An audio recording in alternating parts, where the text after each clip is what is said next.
So it's been an interesting week, technology-wise. I want to caution you, if I disappear, don't be nervous. Uh, Josh might be able to pick it up. The internet has been sketchy today, and we're in the midst of cloud cover, so we don't know how this is going to proceed, but I'll do my best. So if you can hear me, please give me a thumbs up so I know that. Yep, okay, it looks in general, all right, okay, very good, excellent. I understand that we do have a Brazilian translator and Spanish translator in the workrooms. And we also have our wonderful Margarita, who is doing, showing the hand movements for those who are blind. So it's very precious that she's doing this. So we've got an interesting wide range of audience going on. I hope I can share something relevant with you all. This is always my question before I engage in a Zoom like this. What do I have to say? What do I have to say that is going to value this time that you are investing? Because of course you have many choices these days. Zoom is zooming all over the place. So many people are offering so many interesting things, classes and experiences and so forth. So why do you come to be with me? I have to really think carefully on this. And then I have to rely on Tara to guide me, because basically my personal way of looking at the world, the way it is these days, is very casual. And I'm not trying to do anything, although we have accomplished a huge undertaking. I want to give a very big applause and tip of the hat and thank you to Joshua, who was so kind to redo our website. So you absolutely must go check it out and tell us how much you love it. Well, you can also tell us if you see any improvements or any issues. We did discover that those of you who have been to the old website might have trouble seeing the new one. So if that's the case, you need to refresh the page and do something about the cache. And Josh is going to send a chat, right? Am I correct, Josh? You want to say a word about that while I close my window? The rain is getting in. Please, if you can do that. Yeah, I'm not sure if this is something that everyone will have to deal with, but sometimes your internet browser will save the website so that it doesn't have to load it every time to save you data. So sometimes if you click on the website, it may take you to the old one. So I learned from GoDaddy this morning that there is a way to clear your cache or cache. I don't know if we cache or cache it. I don't know. But anyway, I'll put it in the chat panel, the directions for Mac and PC. And if you're having any problems, the solution will be there for you. Thank you, Josh. Yep. It's wonderful to have rained. We are so grateful. Okay. So I had a couple of questions that I think I'll start with before I go to the paper that I prepared, because I love questions. So please think about how you need to be able to make this material relevant to yourself, to your life. Your questions, there's no silly questions, there's no stupid questions. It's really important. This is the point of your growth. And very often your question will satisfy others, because many people have similar questions, but they don't know how to put the words to it. And some of you have a wonderful facility of putting your questions into words. So you are doing everybody a service when you do that. So as I talk and as we can carry on, if anything arises for you, please write it down. And at the end of our session, I'll give you a chance. If I can't answer it today, I'll answer it on our next Zoom. And we have set a date for our next Zoom. It is Sunday, the 18th. Oh, and one other announcement that I want to make, for those of you who are members of Dhatu International or of our educational program, we are having a meeting, a closed membership meeting on Saturday the 17th at noon Hawaii time. So please put this on your calendar. We will vote our officers in. So far, all of our officers of last year have agreed to serve next year if we ask them to. So, but we have to ask them, we have to vote them in. So I want to make sure that you all can be present for that. I also want you to think about engaging in a mandala of the 21 praises online with me. This is an adventure because I'm not exactly sure how we're going to do this. What I would like is I will have some classes just to go over the movements. I will give you the opportunity to tell me what praise you want to dance, and then we will organize it so that we can all meet on a weekend online and dance together, because I want to keep the mandala alive this year. So please think about what praise you would like to dance. I want you to write it down and send it to me. Give me 3 choices so I can move things around. Of course, we can have 2 taras dancing at the same time if we want, but anyway, let's see what we can do. If I can get 21 of you, that would be perfect. And we also can have protectors. So see, by all means, I will write this up. I will be writing this up. Another announcement, I guess I wanted to do the announcements first, because this is very good. You cannot depend or calculate on anything here.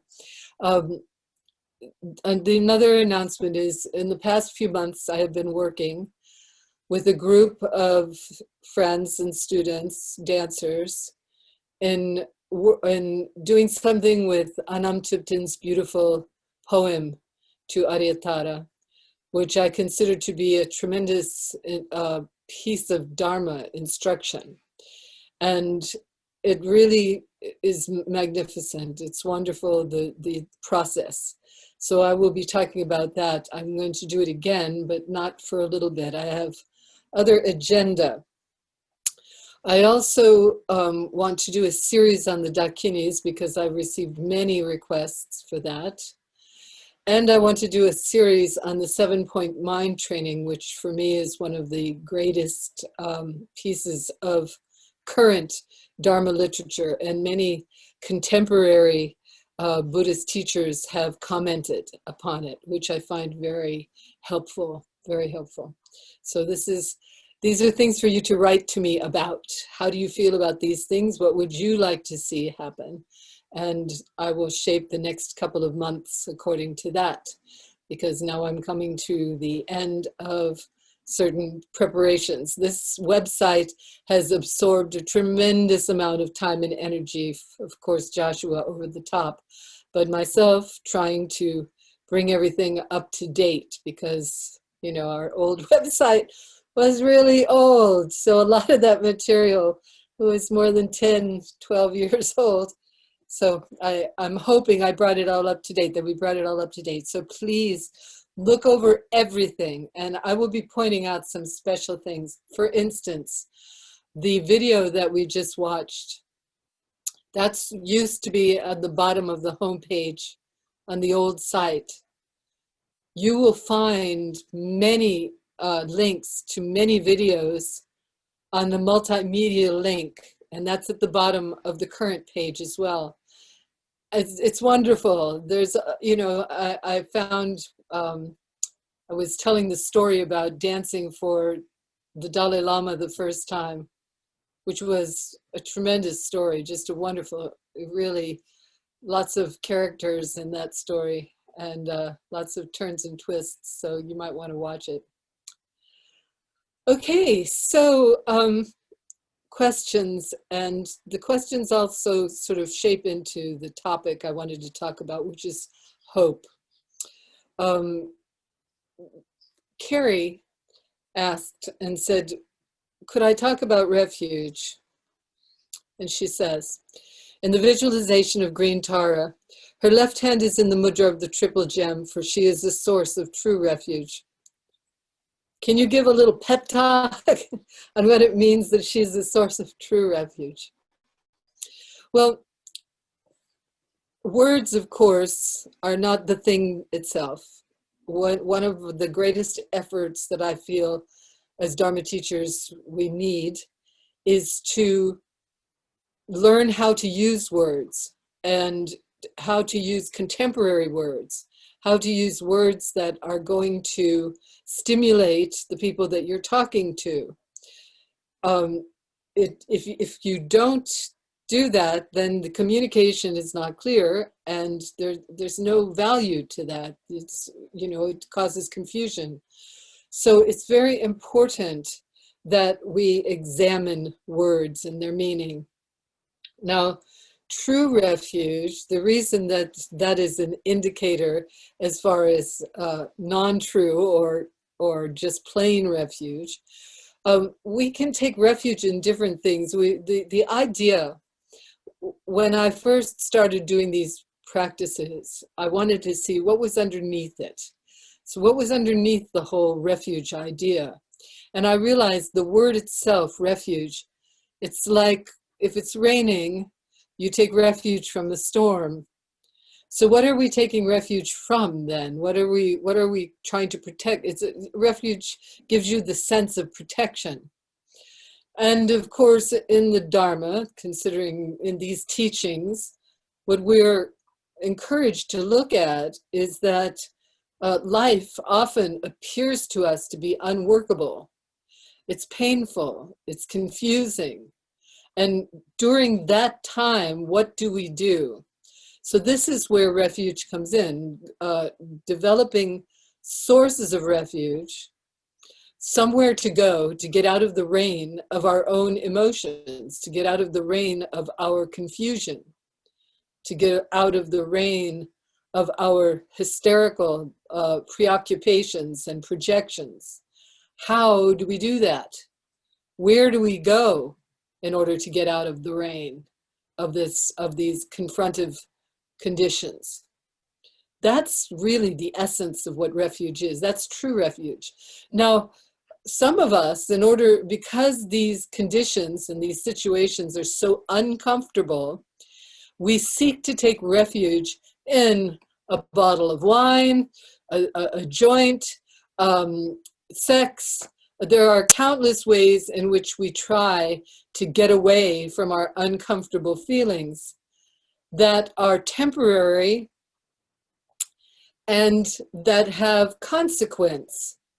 So it's like any medication that we take. It's not only about the good that the medication can do, but there are these contraindications. There are these other things that come along with it.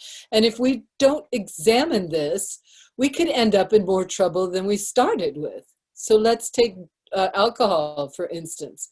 Yes, taking a drink of alcohol sometimes can give us a sense of relief from our confusion, from our suffering.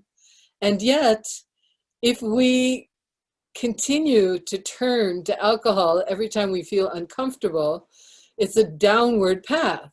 And before you know it, we're trapped by it. This is what is not meant by true refuge. This is not true refuge. It's refuge of a sort, but in the end, it's a trap. So when we're talking about Tara as true refuge, we're talking about a place to go during these times of confusion and upheaval and so forth. That's not entrapment. That's not a downward path.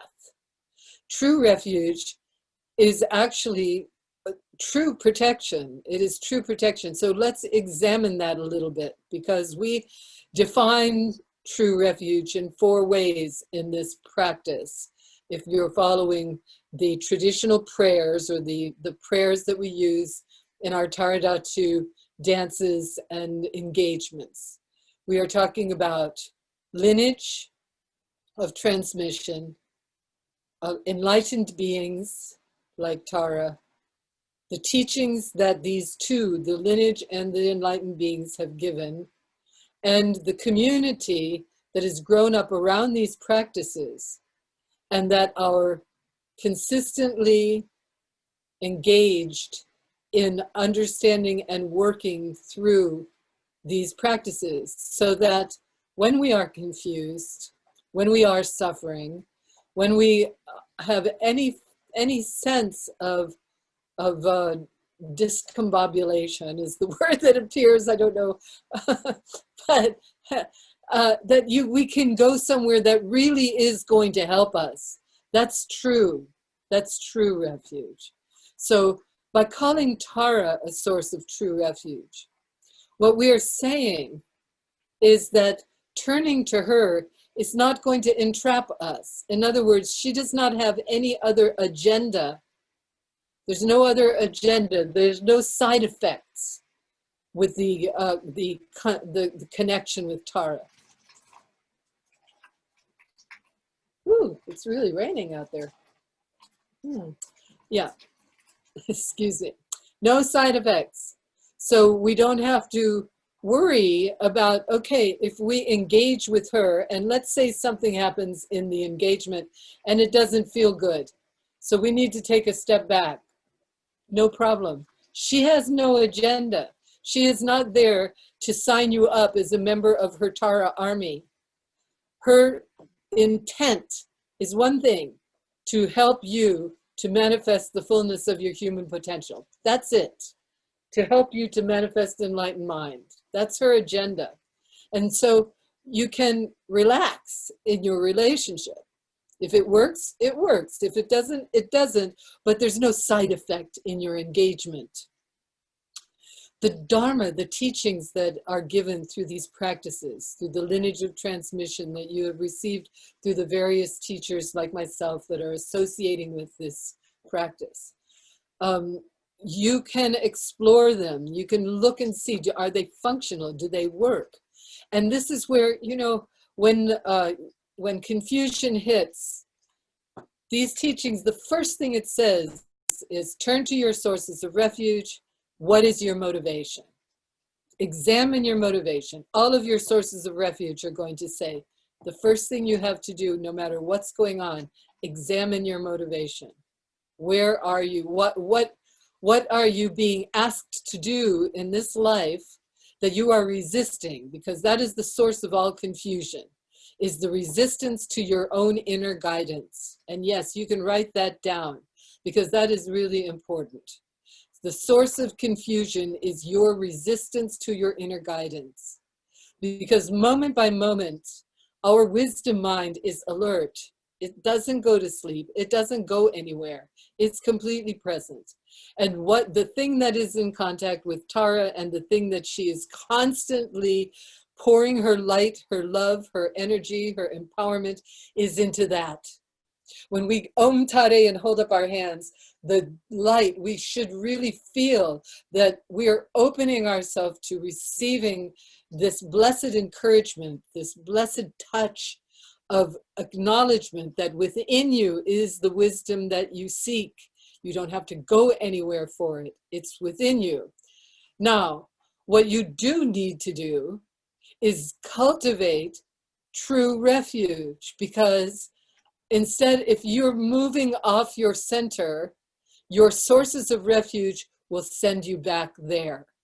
That is their whole purpose, the lineage purpose, the reason for all of these teachings and practices and everything else is to help you to experience in its fullness your own wisdom mind.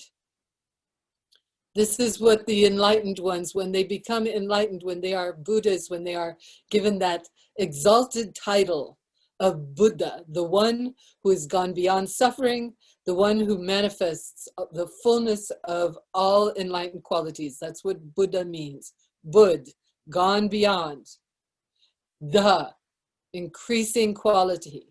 So each one of those, their one purpose, if there's any kind of engagement at all in the realm of duality, that's us, any kind of engagement, their one goal, their one purpose is to help us to manifest the fullness of our wisdom mind. In our relationship with our community, this is the goal of our community. All of us have made this commitment to ourselves to manifest the fullness of our human potential. And therefore, our experiences in this crazy world that we're a part of, all of our experiences are placed in the crucible of that engagement.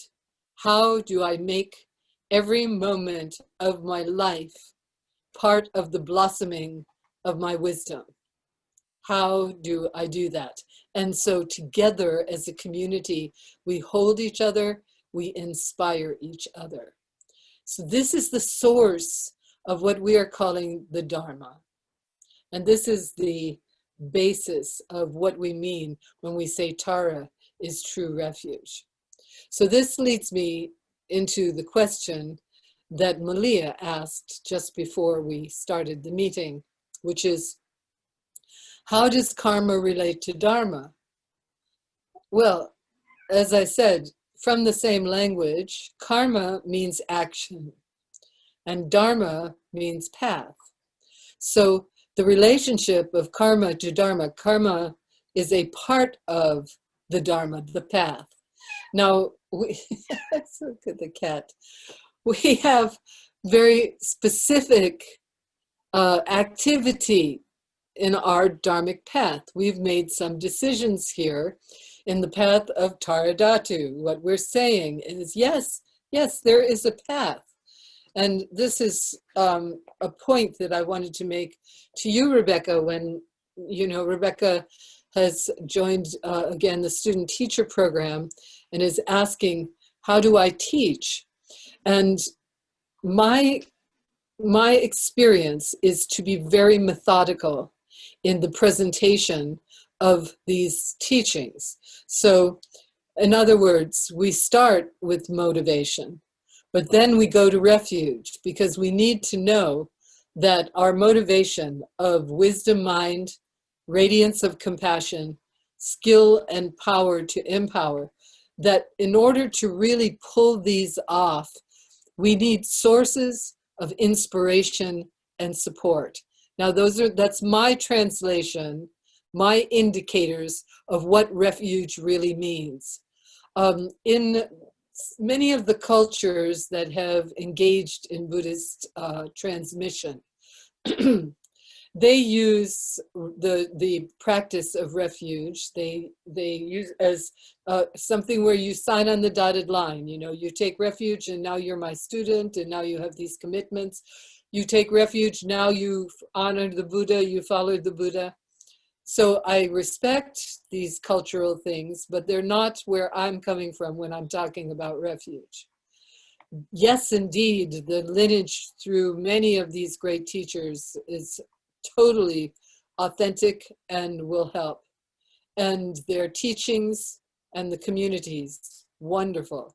But signing on any dotted line, making some kind of commitment of allegiance is not the point. It's not about our allegiance to.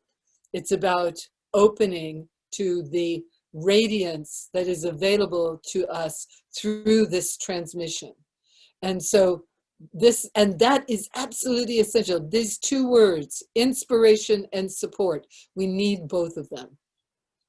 So in our journey in the student teacher program that many of you have joined, and I have a protocol of transmission because you need to always go back to the beginning of why am I doing something? What is my motivation? If you're wondering, what should I do? Examine what's in front of you and ask yourself, what is my motivation in doing it? If it has nothing to do with wisdom, compassion, and skill, then what's the point? What is the point? If you want to really measure what your choice is, what it is that I have to do with my life, then see what can I do that will be of the greatest benefit. And you have to include yourself in the picture. This is the other piece of it that we often get lost. We think, oh, I can, I can serve. And we don't think about our personal needs.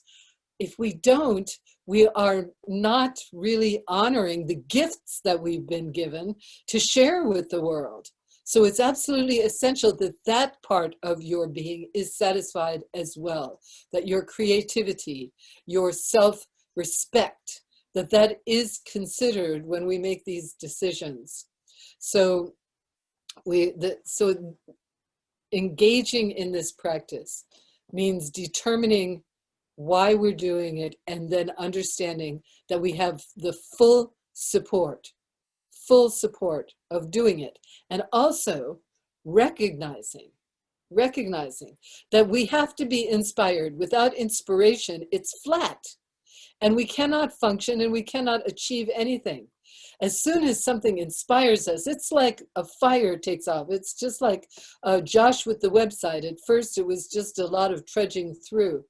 But once he saw the capacity for his creativity and for his own learning situation, then it became exciting. Then it became something he woke up and couldn't wait to do.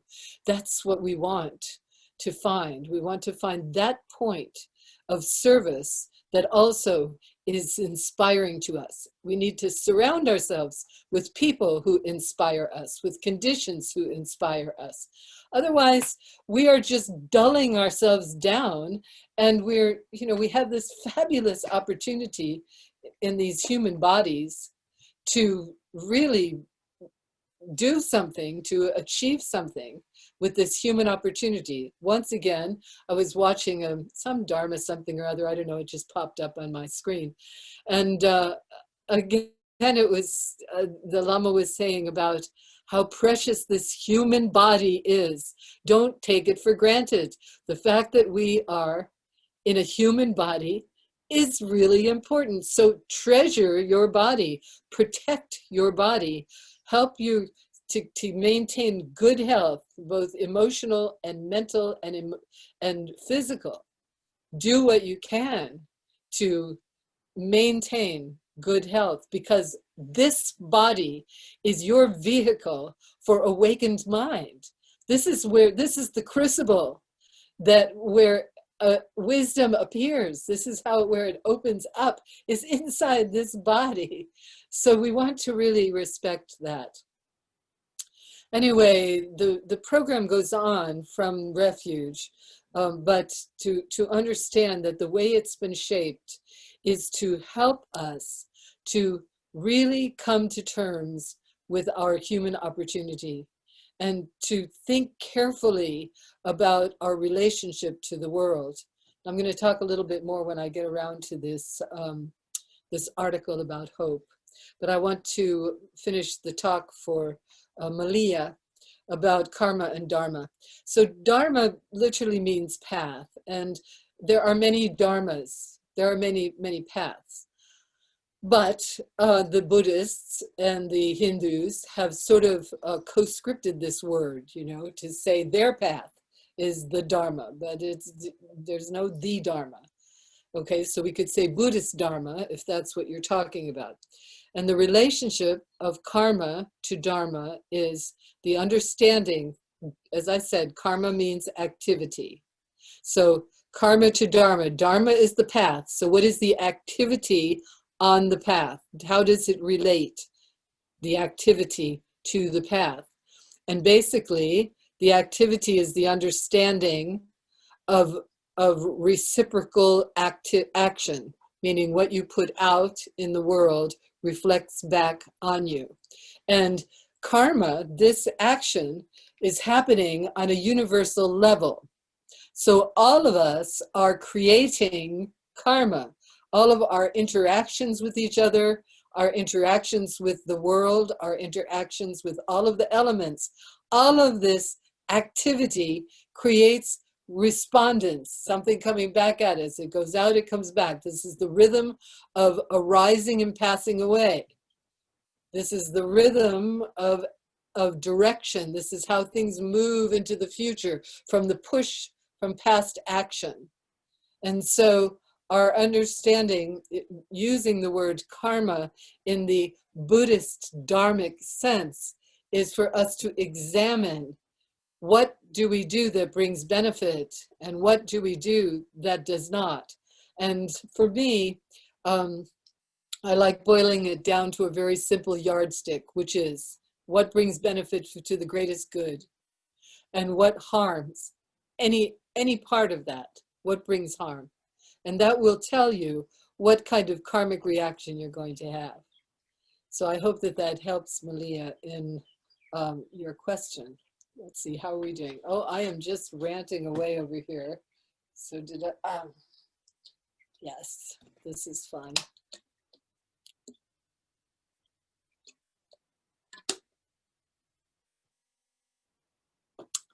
Okay, so now this, oops, where is it? Oh, here it is, okay.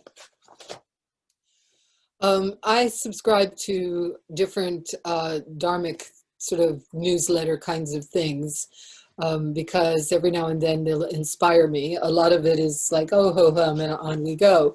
But I am always interested in finding the words in our language that help us to explain the vision of those who have demonstrated awakened mind.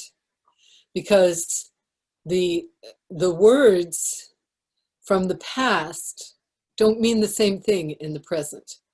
And when they are translated into our culture, because it's not only a word thing, it's a culture thing, then very often the meaning is distorted. This is why you have to ask your questions. My question about merit, that it took 10 years for me to realize, to understand what was meant by that word. And it had nothing to do with the way I translated it according to my English culture. So each one of these words, we want to really understand what these great beings are transmitting. I'm so grateful for these wonderful Western practitioners who have devoted their lives to trying these practices, to trying to understand them. So one of the words that I want to discuss now is hope. This is an article from Lion's Roar newsletter, and several of the teachers, I think it was 3 main teachers contributed to this article, but it was Joan Halifax who especially got my attention. I felt that her words, the way she presented her material, was much more vital from my sense.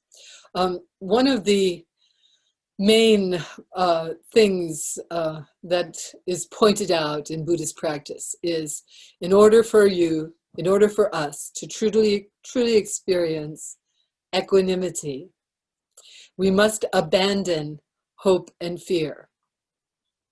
So most Western aspirants will certainly understand we must somehow get beyond our fear. Absolutely. But hope, why would we want to get around our hope? What's the trip about that? We need to be able to look forward and to imagine a better world and to participate in bringing it about. So why abandon hope? So this is the issue that is being presented by this, right? Because of course we're used to the world being painful, and we end up looking at all of the various conditions, particularly now. I mean, these days, there are so many challenges to so many people. And when we look at the suffering, the incredible suffering, we ask, how can we feel hopeless, in other words. So how is it? You know, what are we supposed to do if we feel hopeless? So the understanding, though, however, of hope and fear is this. If we are in fear, it is because we are analyzing the current moment according to, we are judging the current moment according to the past. In other words, we have experience of things being uncomfortable, of not wanting them, and so we are trying to push them away. So if we look at that, if we engage in fear about this, it means we are projecting into the future, because we're looking forward and saying, I don't want this to happen. So that's the fear part. The hope is this imaginary, well, if it goes this way, if this is what happens, then everything is going to be fine. So again, we're talking about projection into the future. We can never be free in the moment if our minds are obsessed with the past and the future. It doesn't mean that we cannot experience the past, enjoying it or analyzing it or studying it, but it means we cannot be driven by it. When we feel the past pushing us into making decisions, value judgments, and so forth, we need to be very careful, because the real action is happening in the present moment. The real totality of our being, actually, is happening in the present moment. The past is the past. For however we analyze it or look at it, that energy is back there. The future opens before us. It's an unwritten book. The future is fraught with possibility, but there is no permanence in it. And we often develop our aspirations for the future according to our own preconceived ideas of what we think is going to bring benefit. Now, I have been asked, what about when somebody is sick and you're praying for them to get well? Is that interfering in their karma? Is that interfering in their capacity? Is their sickness actually something that is going to benefit them? This is, in fact, a valid question, because the difficulties of our life, the confrontations of our life, the confrontations of our world are all pushing us to develop the capacity for demonstrating enlightened mind in this reality, in this circumstance, in this realm of duality. We are being asked to arise as radiant light beings, as enlightened beings, as those who can lead others to safety, who can lead others to inspiration, to wisdom, to joy. This is what is being asked of us. So how do we develop these qualities? When we look at the world and we see so much conflict, we question this. But in fact, according to many teachers, for instance, His Holiness the Dalai Lama, one of the things that really touched me, this was a talk that he gave some years ago when he was asked about how horrible it must have been for him to be driven out of his country, to see his people suffering so badly, to, over the years, try his best to establish some kind of communication with the Chinese government. And again, coming up with nothing. And His Holiness in this talk, he said, it was very difficult for him when he had to leave his country. But over the years, he's recognized that he could never have developed the degree of compassion that he has developed if he did not have those circumstances. He said in many ways, it was the difficulties and the pain that he had to confront that allowed him, that helped him in developing compassion.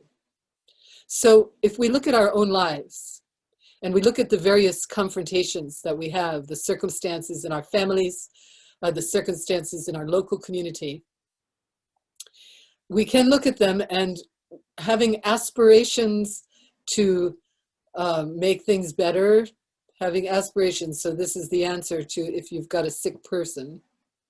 You have aspirations for their good health, and you have aspirations for them to live a good, strong, happy life. But you cannot interfere in what is actually going on. Their decisions about their life are theirs. And if they are suffering and they choose that, then that is important information for them. Now, you can still communicate, of course, from your open heart. There's no problem with that. But there also has to be space within you, and this is where we're talking about wise hope. Your wisdom heart should hold the situation and ask, how can I be wise in this situation, recognizing I'm interconnected with this? How can I be loving? How can I demonstrate my compassion? Is it only something that I can do with my verbally, or maybe just in my prayers and my practice, my thoughts, that I think compassionate, loving thoughts that I want to help this person? Is there any skill that I have, any physical, mental, emotional skill that I've developed that I can actually be of benefit?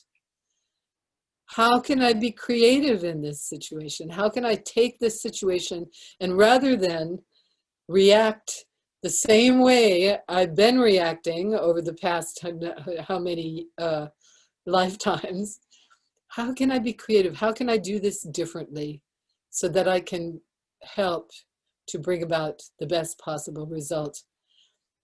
And then, so that is the hope. That is the wise hope. But it also absolutely needs to have the response of your inner guide. So you may determine, we have these thoughts, but our inner guide is what we need to connect with here and ask, what is the best thing for me to do? Sometimes when I reflect deeply about a situation I'm not sure about, and I ask, there's no answer. Sometimes there's no answer, and I realize then there is nothing to do.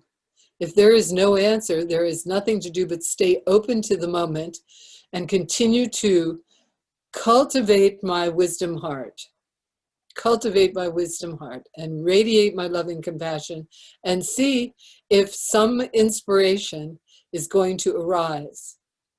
Now, I'm always rather fascinated, in fact, with the inspiration that eventually arises. It's very rarely what I would have thought if I was trying to be logical and intelligent about something. Very often it's a completely different presentation. And it's always interesting to follow this, whatever it is that arises, and see what happens. So what do we need to cultivate then? Well, the first thing that Joan Halifax says is just show up. Show up. Don't run away. Don't run away from any kind of confrontation in your mental existence. Allow yourself to feel what you feel, to to think what you think, and be present for it. Don't run away from it. Be present for it. And apply what you know about wisdom and compassion as best you can. And seek out your sources of refuge so that you really can bring the highest ray, you might say, the highest radiance possible to the situation, and use this situation to cultivate your own capacity in this life to be a benefit. That's that is her main advice, is show up. We know that something's going to happen because in the world of duality, there is no one point. There's not, duality means dual too. It is constantly in motion. Our life in the realm of duality is constantly in motion. That's why that's why impermanence rules, because everything is arising and passing away, and all of these interrelationships arising and passing away.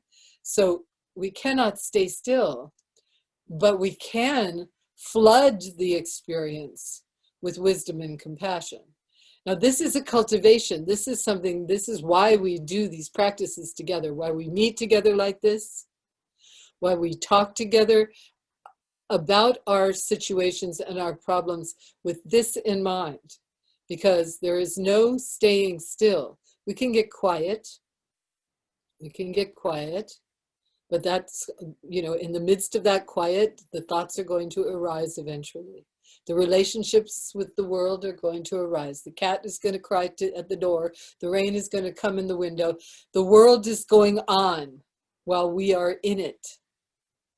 So we meet it then. We meet it with as much wisdom and compassion as possible. And we spend our time, at least some of our time, every day, formally cultivating this.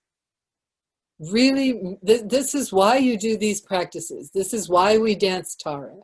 This is why we sit for meditation, why we read our spiritual books, because it is essential that we personally orient, that we orient ourselves in the direction of awakened mind. We have the capacity, but we also have the shadow. We have other experiences in our countless lifetimes that have pushed us in the direction of false refuge. We've engaged in these things. And because we have habit patterns that drive us in that direction, we are lost when we allow that to happen. So it is essential that we train the mind. This is what is so essential. And this is what these prayers and practices are trying to get us to do. Now, a question that often arises, what kind of meditation is the best thing for me to do? What kind of practices? What do I choose? Well, I recommend that you try to get in relationship with a teacher who you respect, someone that you've been able to look at their life and it appears that they are doing their best to live a life of wisdom and compassion, that they are skillful with words, and that you can communicate directly about your personal situation, because that is where our life is. Like I said, our body is the crucible. Our life, our body in this life is the crucible. Whatever is arising, whoever is arising, whatever their situations are in relationship to you, that is your practice.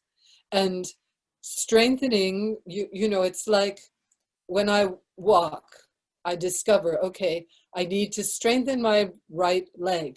I am aware of that.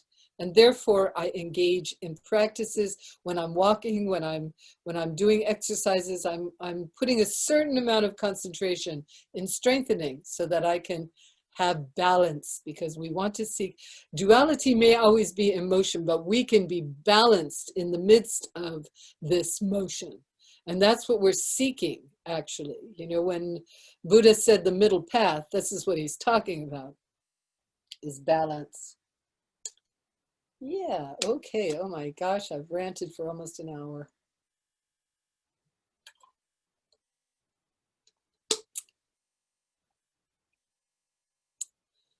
Right, okay, let me make sure that I got all the points that I wanted to make. Yeah, and here we are. She's also ending in balance. The mind that sees the bigger picture. So I had a couple of stories I wanted to share with you, but one, I've mentioned it a number of times, but because of the conditions of the world right now and the situations that we are all looking at, I think it's an important story. And so I will share it with you again, and then I'm going to open the door for questions. I was in Brazil, and a woman came to me and told me about a dream that was very disturbing to her. She was a teacher, geography, and she was in her classroom. This is her dream. And on the wall, there was the map of the world, or actually it was the map of the Middle East. And she was pointing out the different countries to her students. And while she was pointing them out, the countries started falling down, the pieces were falling down, and all of the lines between the countries started moving. And she was panicking, trying to keep them in place. She was trying to keep them in place. And she said all of a sudden her students jumped up and pushed her aside. And they put everything back together differently. And then she woke up. And so this really stayed in my mind, you know, this story that she told me, this dream. And at the same time, I was, we were, well, I guess Bush, when the young one, had just declared war on one of the countries in the Mideast. I don't remember which one it was, Afghanistan or Iraq. It was one of them, and it was just weighing on me. It was something that, you know, I have such a hard time when it comes to war. War is just not my favorite thing. And, you know, that my country would be making war on another country just was, please. So I was very distraught about this. And it just so happened that I was at the beautiful cathedral of Nossa Senhora Aparecida. So my beautiful Brazilians who are attending this know very well that this is the great mother of Brazil, Nossa Senhora, Our Lady Aparecida, who appears. And it just happened to be one of those strange days when nobody was there. Usually the place is swamped with thousands of aspirants, of spiritual seekers. But our little party, there was just a few of us, and it's huge, cavernous place. Anyway, we were brought to the front of the statue that was miraculously found, and that the whole story of how Mary appeared to these very humble, especially the slaves, and helped in their conditions. So we're, and because there was nobody else there, we were told, you stay as long as you want. So Mary has always been a source of inspiration for me. And so I started praying about the condition, the war. And as I was praying to her about this and asking for guidance and what can I do, The statue, I felt guided, actually. And the guidance was, this is a journey that's been going on for thousands of years. All the players are in place and they're doing their thing. They have a journey of awakening to do. It's not yours. This one is not yours. You don't have anything to do with this. What you have to do is pray. What you have to do is keep your heart open and keep loving. Don't come down on either side of this journey, because that's not your, as we say in Hawaii, kuleana. It's not your responsibility. That was a big lesson for me, because I realized how much of the world conditions and the conditions around me and the conditions in people's lives all had to do with my preconceived ideas of the way things I thought it should be. And that, in fact, if we're in some kind of training ground, it's not my decisions, my choices, what would you say, arrogance of my way is the way is not helping. It's not helping. I have to get bigger. I have to see the picture in the biggest possible way, in the most vast way. I need to open my mind and my heart to see that all of this is arising and passing away, and it has its own conditions that may not have much to do with me. But my job is to pray and to keep my heart open as much as possible. And whatever comes into my sphere, to deal with it, with whatever I have and whatever my capacity is. And so there we go. That's my story for today. Thank you all so much for being willing to hang in there with me and listen and be the inspiration for my Dharma rants. I'm just so grateful that, because without you being willing to come and be with me, I simply would stay in my little abode here and enjoy the nature.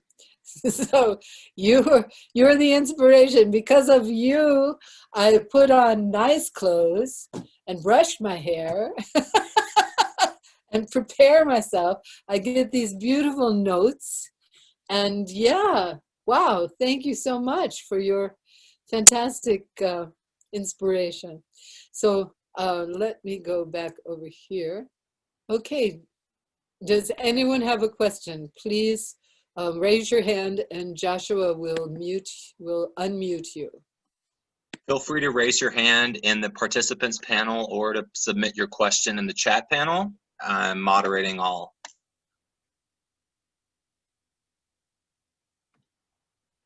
Okay, come on now. Don't tell me you don't have any questions. Liliha, okay. My dear Liliha. So go ahead and unmute yourself, Liliha. You need to unmute yourself. That's something you need to do.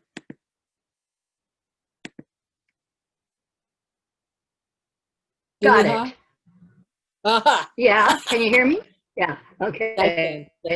can. Well, one of the things I notice are there are little things in my life when I hit it and I think, oh boy, more hard practice is necessary. And one of the things that I come up against here, most of you know that I live in the very conservative Christian South, where I'm being hit over the head all the time with praise God, you're so blessed, and you know, it just comes at you, and you know, you go to buy stamps and you get it.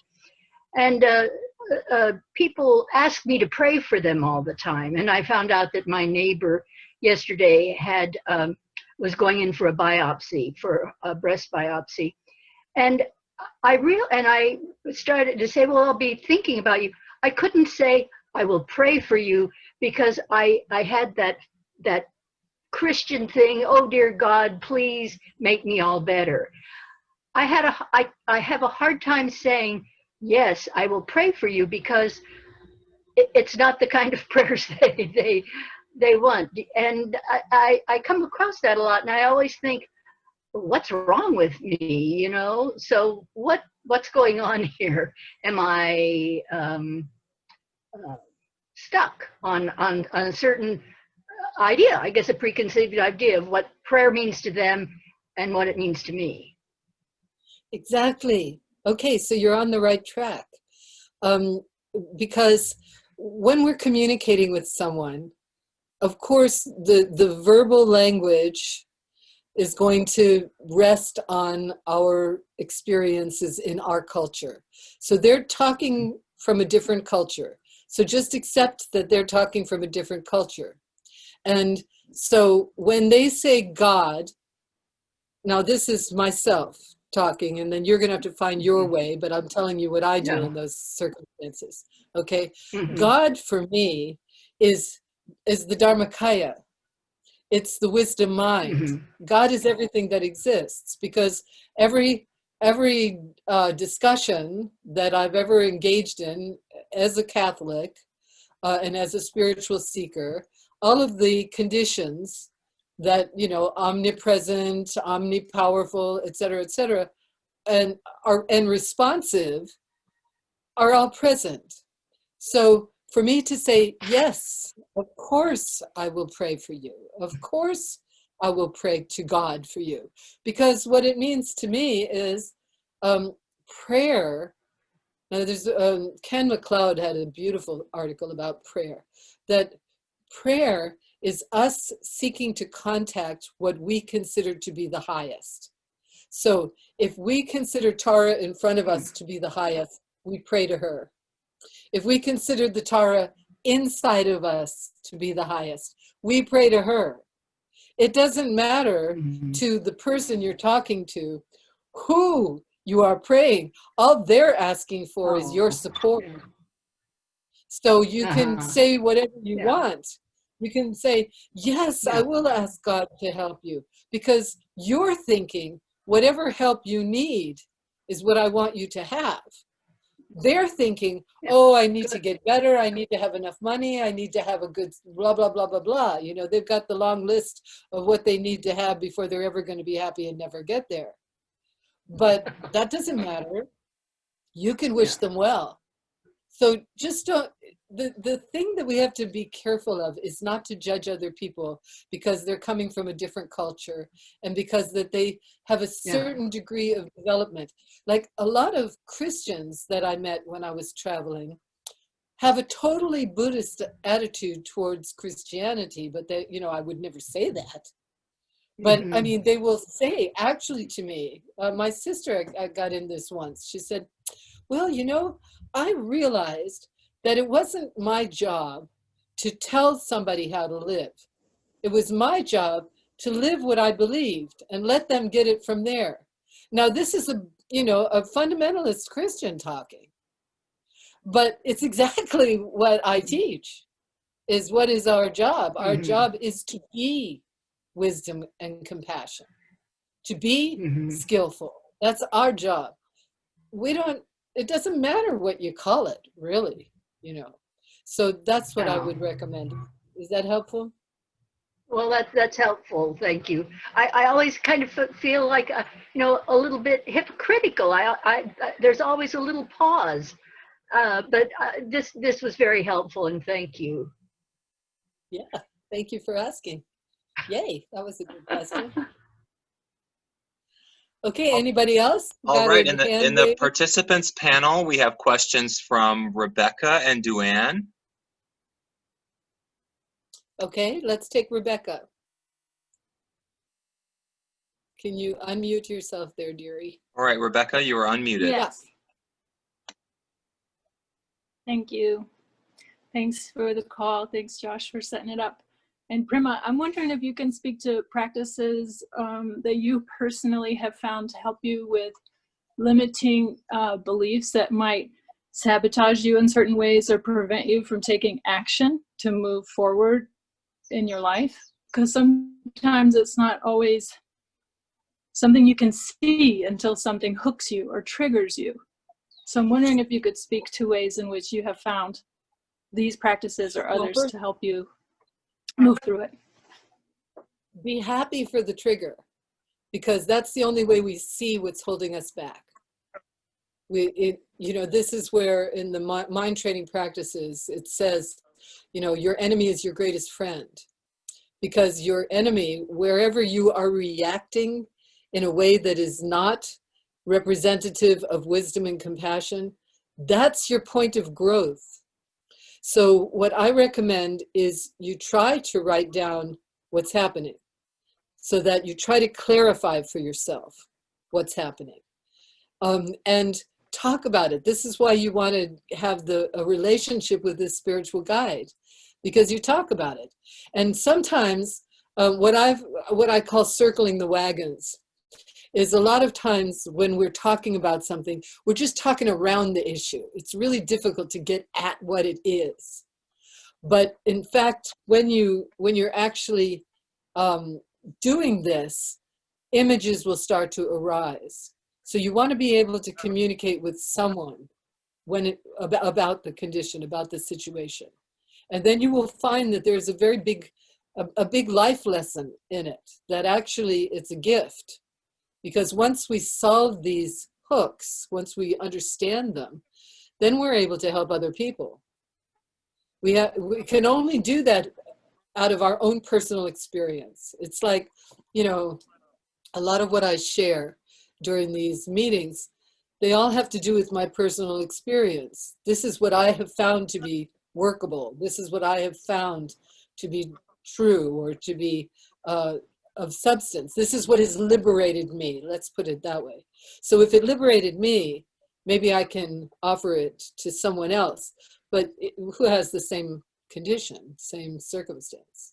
Is that helpful? Yeah. Thank you. Yeah. Yeah, thanks for asking. Okay, Duane. All right, Duane, you're unmuted. Okay, thank you. So I've been interacting with some young adult leaders, professionals, etc. And this thing about, we can inherit prejudice based on our conditioning, and then it's our action that responses and we do something about it. But when we talk about wisdom, it seems to me it's just not automatically there and we switch on. It's to be embraced or remembered, or it's not literally inherited. I'm having trouble kind of differentiating what we inherit is a right or what we inherit in our DNA. Anyway, it's confusing to me. Yeah.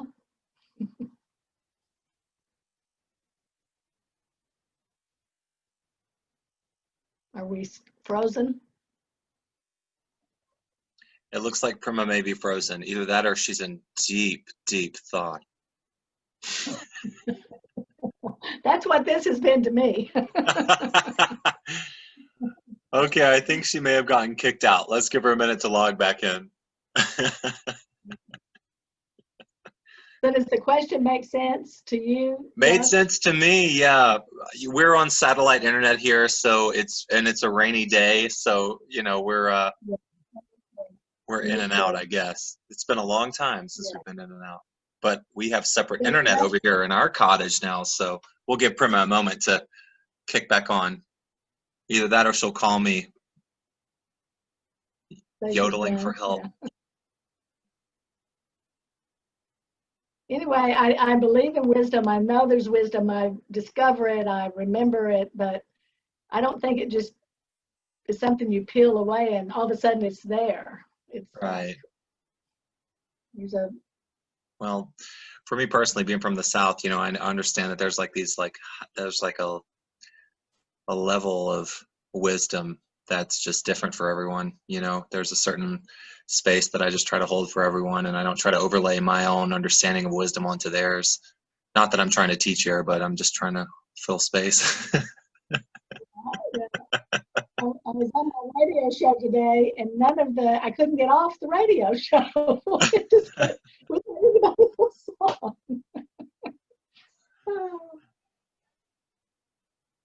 Okay, I'm gonna sit down and we'll just wait.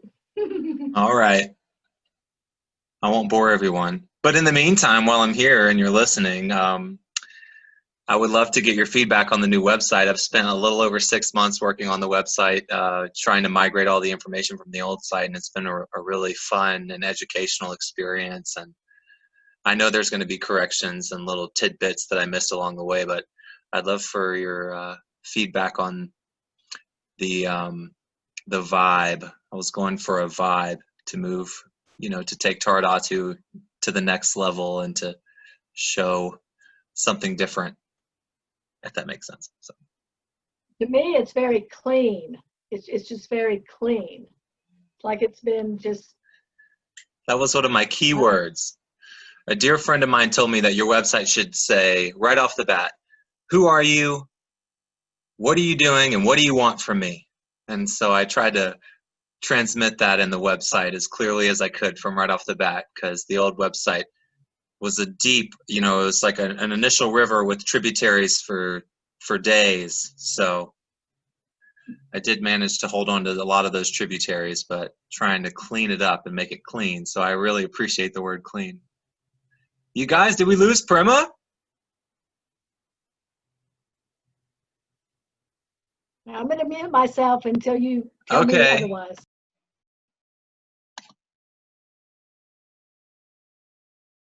Does this mean it's on me? Uh-oh, the phone's ringing. This must be Prema in panic mode. Do you mind answering it, David, while I have the Zoom call on active? No, just see what Prema has to say, and I'll relay the message to our crew. Hello? Hi. Yeah, we're curious. We're keeping them all entertained, but I can wrap it up if you want. would you like Josh to wrap it up? Oh, okay. You're getting it though. You don't want him to. Okay, Prema's internet got kicked off because we have a rainstorm, so she just called to say that she's coming back. Good. Meanwhile, if you haven't met our new kitty, meet the new kitty. This is Storm. Okay. She's connecting. Isn't she adorable? Hey, Josh. She's connecting now. Okay, cool. Okay. I didn't mean to interrupt your sleep. All right, she's back. Okay. Sorry, girl. Come on.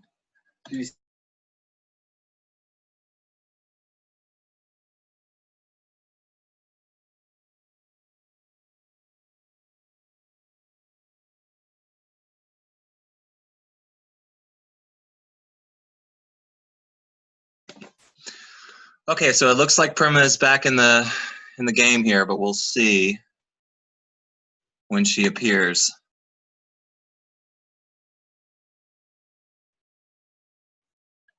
Prema?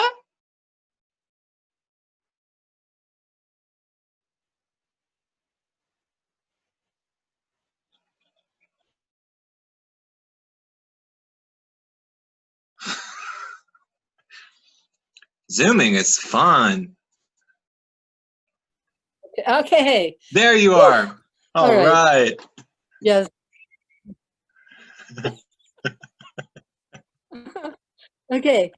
Duane, where are you? Are you still with us? Yeah, here you go. Okay. So please start again, because I didn't hear any of your question.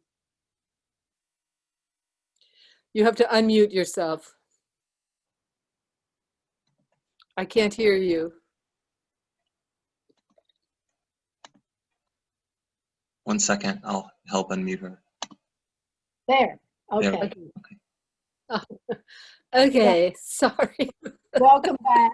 Welcome back. So I've been working with some young adults around the idea of leadership. And one of the subjects we were having was about, it seems that we inherit our prejudices through conditioning from our families, and then it's up to us to sort it out and blah, blah, blah. And then they were asking questions about wisdom, because I bring it up a lot, and they said, is wisdom inherited? All, do you just, is it just there? And my response has been so far, I think that it's in the air, it's everywhere, but we have to discover it, embrace it, remember it. There's not just a turn on switch. So how do I answer? Is it inherited, or I don't know. Well, okay, it's more, the word I would use is inherent. Okay. It's inherent. It is our, you know, it's sort of like we're born with a certain amount of DNA, right? That's what we're born with. Well, when we are born as human beings, consciousness has certain capacity. The human consciousness has certain capacity. This is what I call our human potential, right? In other words, so the basis of our human potential is wisdom mind. That is inherent in our humanity. However, that's the big picture, right? That's what we would call ultimate mind. You know, the Buddhists determine relative mind, ultimate mind. Ultimate mind is the whole big picture. Relative mind is the relationships between what appears to be distinct atoms forming in various configurations as a human body. Now, consciousness has the capacity to move between these different dimensions. And certain wisdom beings have demonstrated this capacity. Goodness, now my computer. My God. my charge button is flashing at me. I don't know what that means, but apparently I've got enough juice. At any rate, so inherent is the word that you want to say, and human potential. So wisdom is our human potential, but like any potential, it needs to be cultivated. So the metaphor that I use is an acorn. An acorn has the potential to be an oak tree. And that oak tree has the potential to shelter people and to provide whatever an oak tree provides for, you know, it's going to feed the squirrels, and, you know, an oak tree is very beneficial to a lot of beings.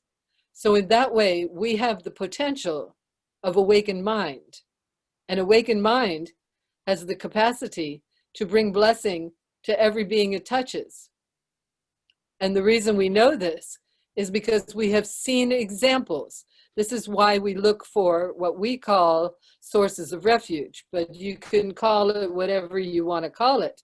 You know, inspiration, actually base it on the idea of inspiration and support. Who inspires you to manifest your human potential, and who supports you in the journey, or what practices support you in the journey of manifesting your human potential. And this is all about personal experience. All of Dharma is about personal experience. So we associate with beings that have personal experience. These are the great lamas or the great teachers, or, you know, whoever, Mother Teresa, for instance, that inspires us. We look at what her capacity has been, what she's achieved, and we say, okay, how did she do that? That's a source of inspiration. So she would be a source of refuge for us then. So this is where I tell everybody, examine your life. Who supports you? Who in your life supports your aspirations to manifest the fullness of your human potential, which is wisdom? Thank you. Okay, great. Well, I'm glad we got around to that. Yeah, I have this little sign on my computer right now that says, you have been signed out because your account is signed in from another device. So I'm not touching it. I don't know what that means, but you know, anyway, onward. So any other questions? Any other hands waving that you can see, Joshua, or any other questions in the chat? I'm not able to see waving hands, but I have no other questions in the chat panel or the participants panel. But if anyone has waving hands, wave them loudly, and Prema will see in gallery view. Okay, I'll go to gallery view now. Okay, wow, wonderful. Well, it has been a real joy in sharing with all of you. When it comes to practice, keep the 9 healing breaths close. If you don't know what those are, send me an email and I'll send you the document I made about it. So relax as deeply as possible and keep your mind and heart as open as possible. And thank you so much for being a part of this marvelous journey. I look forward to meeting you. Oh, Ayana Rose is waving her hands. Okay, that's full on hand waving. Okay, let's unmute Ayana. Go ahead, unmute yourself, dear. I'm waving for Maria de Sorio. She was waving. Sujani. Yeah, Sujani. Ah, ok. Sujani, fala, menina. Eu não consigo. Ai, abri. Não, eu costumo fazer minhas orações. Quem vai traduzir? I used to do my prayers. Eu costumo fazer minhas orações pedindo para que eu alinhe meu Dharma com meu karma com o meu Dharma.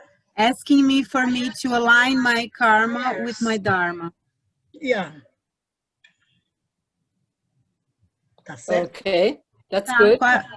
E a pergunta? Normalmente peço isso diariamente. I always ask that every day that my Dharma and my karma can be aligned. Meus pensamentos, palavras e ações sejam alinhados. That my Não, thoughts, tá certo, tá correto? my question is if it is correct. Yes, absolutely. Absolutely. Yes, yes. Absolutamente. But remember, karma is action, Dharma is path. It is correct. Maravilhosa, minha amiga. Okay, all right. And anything else? Any other hands that we missed here? I can't see. And now this sign has taken over my screen. Yeah, everybody okay? All right, so let's place our hands together. And just for the moment, imagine the preciousness of this gathering, these beautiful hearts and our aspirations for awakened minds, all of us, our aspirations to fulfill the promise of our human potential, and wishing that whatever little pieces of inspiration and joy that we've gathered through this sincere practice, that it be for the benefit of all beings. We send our light and our love out into the world to heal all hearts, to awaken all minds. Om. Ah. Om. Ah.